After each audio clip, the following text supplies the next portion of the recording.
What's going on, everyone? Mike Singer here at blueandgold.com. Joined by Notre Dame quarterback commit Tyler Buchner. I feel like everyone has seen Tyler's footage of his junior year, which was just bonkers. But, we want to get Tyler on video to get to know him a little bit better. And, Tyler, I got to see you back at the Rivals Camp Stop in L.A. March 1st. You, of course, got an invite to the Rivals 5-Star Challenge. And I think it was like a week or two later, you camped at did the Elite 11 camp. Got that invite, and now here we are. Both of those things probably are canceled due to coronavirus, which really does suck. But, during this period of time, which we'll always remember, what are you kind of doing to stay busy, stay active, your schoolwork and still looking to do some training? Yeah, so this might be a little contrary to most people, but I've actually really enjoyed this time, and I've had a lot of time to work on myself really and just keep getting better in every aspect. I've been pretty busy with school. My school's been pretty academically challenging, so they've done their best to keep us busy. I mean, a lot of kids say they have more work now than they did before, so I haven't completely had that issue, but I've definitely been busy with school. I've been able to lift and work out and get in the weight room, as well as get adequate throwing in where I can get on a field, which I've sort of found some sweet spots here and there. But yeah, I mean, a lot of time I'd waste at lunch at school or other things at assemblies and things that weren't completely necessary. Now I have that time to get a lift in or get a run in or things like that, work on speed and all this stuff. So I've actually really enjoyed it. I've been keeping myself busy and keeping myself occupied, working out, and yeah, I've actually feel like I've been getting a lot better throughout this. Now, you've been committed to Notre Dame about 14, 15 months or so. I remember talking to you, just a couple months ago, and I asked you a question. I'm about to ask you it again. It's like, can there be anything new between you and Notre Dame? You've been committed there for so long. Just how's everything with the coaches? Yeah, I mean, I think it's me and a lot of the coaches and Coach Kelly and Coach Reese have built a really good rapport over the past year or so, and yeah, it's just continuing to build that relationship, and I'll be up there soon, and I mean, I'm really excited to play for those guys, and it's been a pleasure being able to talk to them and talk about things. But I think the shift has been a lot less recruiting me, because I don't really need to do that anymore. It's been more focused on like, hey, these are the guys you need to work on. Here's some tips, things like that, and just continue to build a relationship, really. Yeah, let's talk about some of those guys you might be working on, who kind of some of the prospects you've been keeping in touch with lately.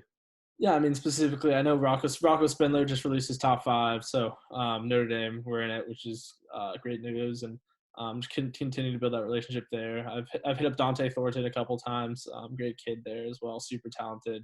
I talked to Donovan Edwards a week or two ago, and yeah, I mean, those are the 3 I've mostly talked to the past. Now, when you're talking to a recruit, what's kind of your sales pitch? I know you're not the biggest vocal guy, but in terms of like publicly, but when you're talking to somebody, one of those 3 prospects, just kind of back and forth on Twitter, maybe hop on a FaceTime here and there, like what's kind of your message to them?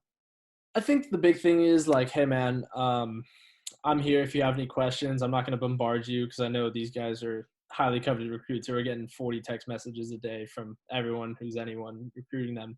So, I mean, I just let them know that Notre Dame wants them, that I watch their film, because I watch all their films, and I always hit them up after I watch their film saying, hey, really like the way you play, so-and-so. You have here's my number, here's my Snapchat, Instagram, everything. So if you need anything, have any questions, I'm always here. Things like that. And a lot of the times they do text me and be like, hey, I got a little question about this. Can you help me out here? And yeah, so I try not to bother kids, because I know I've been through it, and I know a ton of kids have been through it, and it does get really overwhelming. So just try and start just be friendly. I'm sure and we've talked about this, Tyler, you're close with the Notre Dame commits in this 2021 class, but you've been able to build new relationships with players on the team and kind of get their perspectives on things at Notre Dame.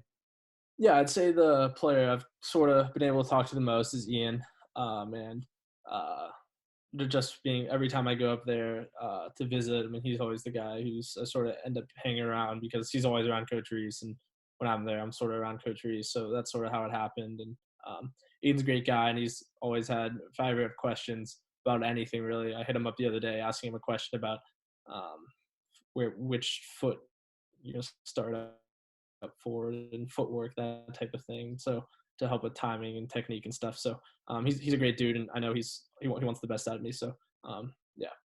It's kind of crazy to think about, Tyler, but this time next year, you'll have wrapped up not only your senior season of high school, but also your first spring ball at Notre Dame.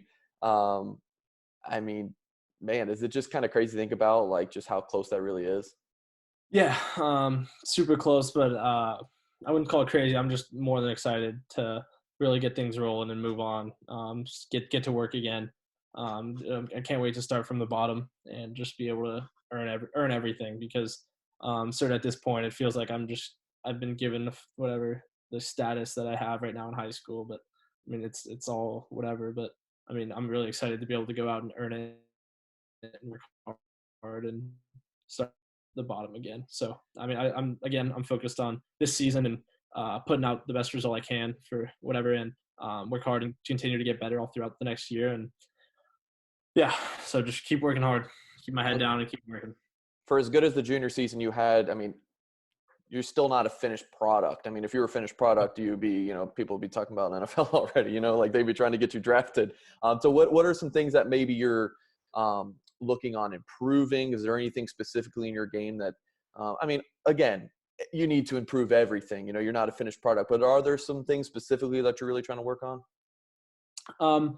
Right now in the off season, it's just like consistency of throwing, because if you don't throw for a week, you sort of get out of it, and you just got to keep that consistency. Like during season, everyone's consistent because you're throwing every day.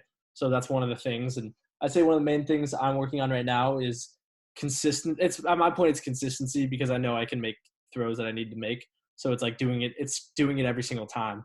And being able to, when you're in an uncomfortable situation, you're not on timing, it's a little bit of havoc. Some things aren't going away. Someone missed a block, whatever.